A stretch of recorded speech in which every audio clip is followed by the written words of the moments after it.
What is going on, Swoopers? Welcome back to another episode of Swoop Luke. Finally, an episode where I can debrief and review a win. So, let's go.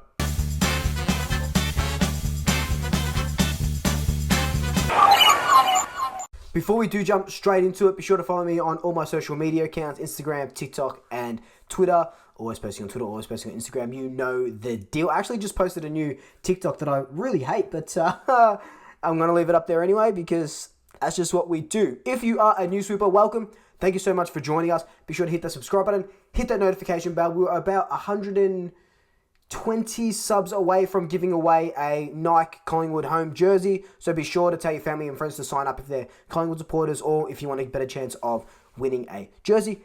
If you are a returning Super, welcome back. Thank you so much for rejoining me. I appreciate you as always. So let's debrief. So just quickly, why have I called it a debrief now instead of a review? My boy Abhi on Twitter, I apologize if I pronounced your name wrong. A couple weeks ago, it was last week, he said something like, I really enjoyed your debrief of the game. And I thought, far out. I like the word debrief because it's not really a review. Because a review, you go, okay, that's a 3 out of 10. That's an A+, a C+, an E- or whatever the hell grading system they've got now. A debrief is more like just a laid back, let's just chill. Let's just talk about the good and the bad.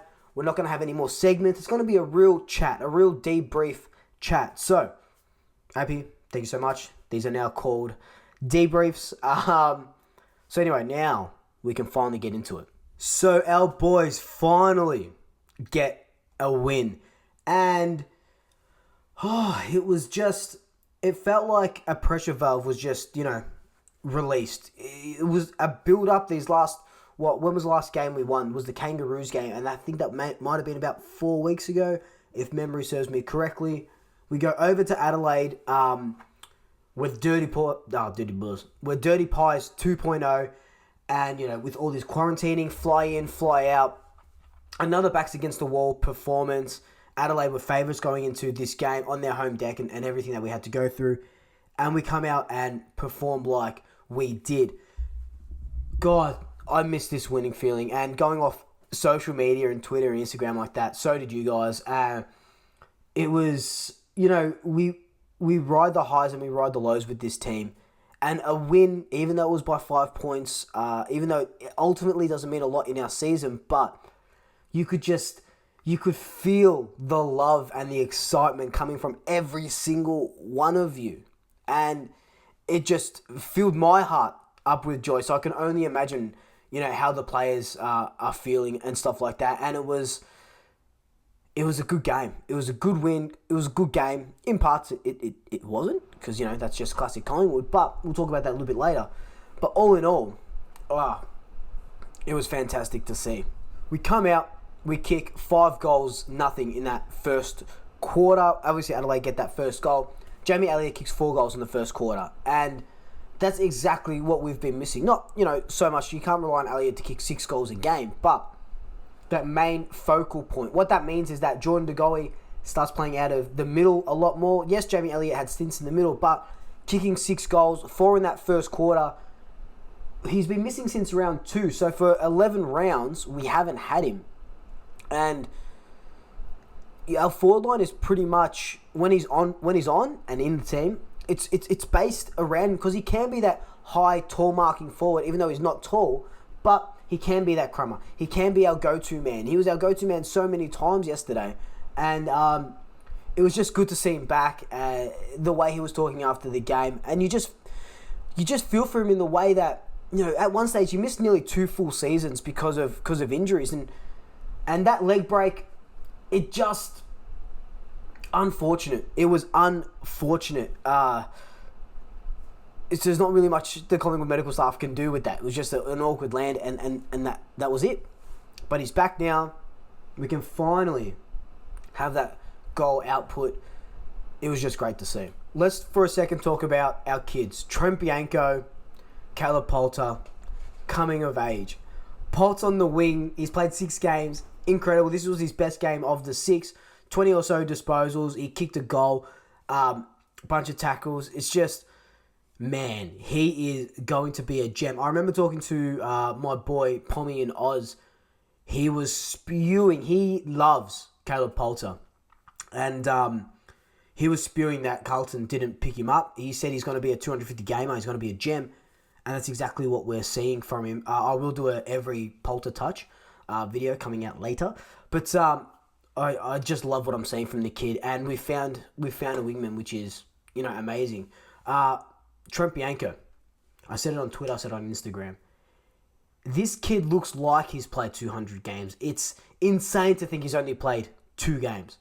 He has just got that finesse, that poise, that footy IQ that Pendles possessed at a young age, And last week, Buckley compared Bianco to Pendles as well. So that ilk, that silk. Oh God, he even got a goal. He's got his debut Collingwood goal. Oh God, he looks like a future captain already. I'll just say that. I don't know, a couple of other you guys are saying it. He looks like a future captain, and you got to think that a couple of years ago he captained the Oakley Chargers side that had Anderson, McRae, Reef, obviously himself, Matty Rowell. Insane. So we have found 2 hidden gems.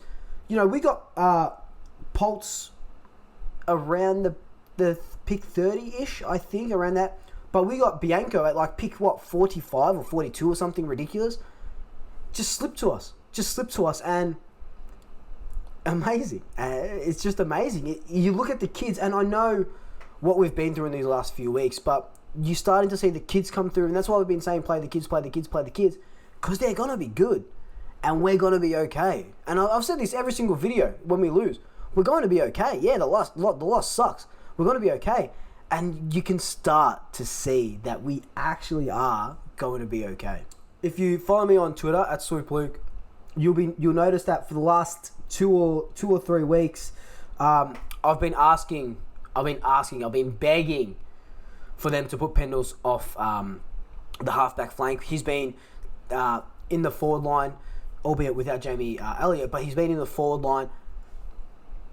He hasn't really done much. I know he's had that finger injury, maybe his ribs as well, but he got switched to a halfback line, and it's just, oh God, it's Tom Brady-esque in the sense that he is still arguably our best player, but when you're in the half-back line with a player of, his skill and his IQ and his finesse, you see the whole play, right? And he can pinpoint where you want to go, and he obviously, we know that he slows down time when he has the ball, so he's always going to make 8 out of 10 times it's going to be a good decision going forward. He starts that play like a quarterback. That's why the Tom Brady analogy comes in. Like a quarterback, he starts the play. He also went into the center a couple of times for the first time in 3 weeks, so you love that as well. I guess with Jamie Elliott in the side, you can't really have Pendles forward anyway. But Pendles off the halfback, stints in the middle. That's exactly where he should spend the next 3 years of his goddamn career. Please. I love to see it. I absolutely love to see it. And just a couple quick fires as well. I think Jordan De Goey did really well in the middle. That's where he played most of his game, where he gathered most of his touches. He kicked a nice goal as well. Steel side bottom was probably the best game I've seen him play all season. He looked like he didn't look lost like he has for the last few weeks, so it's good. He was making better decisions. And Darcy Cameron in that last quarter, 2 great contested marks, which is what we needed. He stood up when we needed him to, which was fantastic. I would list everyone. Josh Dacos played well. Isaac Quaynor, Josh Thomas coming into the side. Hoskin Elliott. But one guy that I really want to talk about, is Callum Brown. So Callum Brown has been a scapegoat, not only this season, but last season as well. He hasn't delivered like he did in, I want to say 2018 when he had a good season. I think we're frustrated the most because we know what a good player he can be, but he hasn't shown it. But he has started building, and I mentioned it last week. I thought he played a good game last week. He started as our medical sub this week. He came on for Braden Sire, who hurt his jaw. Callum Brown, in 37% of game time, had the second highest tackles of the day. He had 7 tackles in 37% of game time, which is so good. If he can apply that pressure, apply that tackling, that's what we need him in there for, you know. And he did a couple of good other things. 11 disposals, went at like 85% or something. 5 score involvements as well. If he can produce that every week, yes, I want to see him in there. You know, we've been saying, or some people have been saying, chuck him in the back pocket, see what he does there, because he's not really a goal scorer. We know that.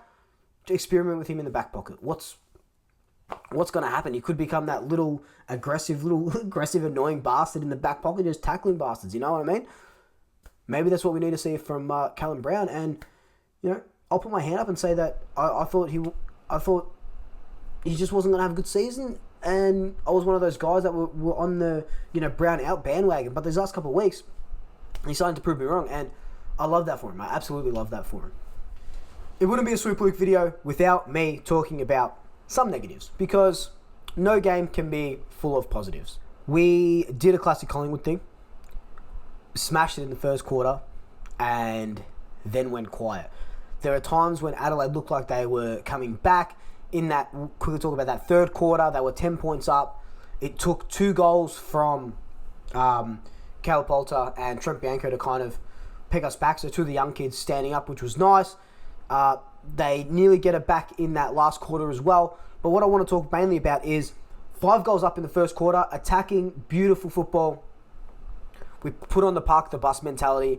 They kicked 4 goals, 5. So they had a chance to really ice the game in the second quarter. We only kicked 2 goals. So thank you to their inaccuracy, we were able to keep ourselves in the game. But like I've been saying for 3 years of running this channel, we don't put teams to the sword, and it is our biggest detriment. Our biggest detriment. It's killed us so many times. Grand finals, preliminary finals, just the regular season games. It nearly killed us last night. We only won by 5 points. Could have won by more.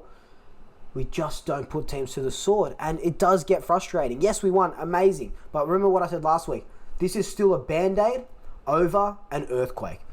It's good. Our win is good. Like I said, we needed a win for our mental health, for the way the club has been going. We needed this win, especially on the road, especially with what happened.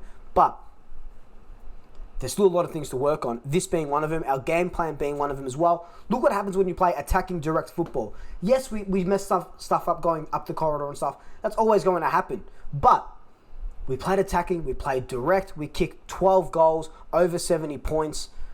We haven't kicked over 70 points in a long time, I don't think. And I'm not going to fact check it because you guys will fact check it for me. But what I'm just trying to say is attacking direct football works. Defense works as well.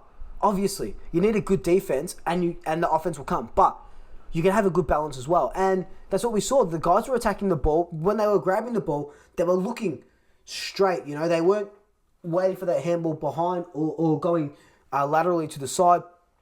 They were kicking ass straight in the middle, hitting up targets. A nice empty forward line.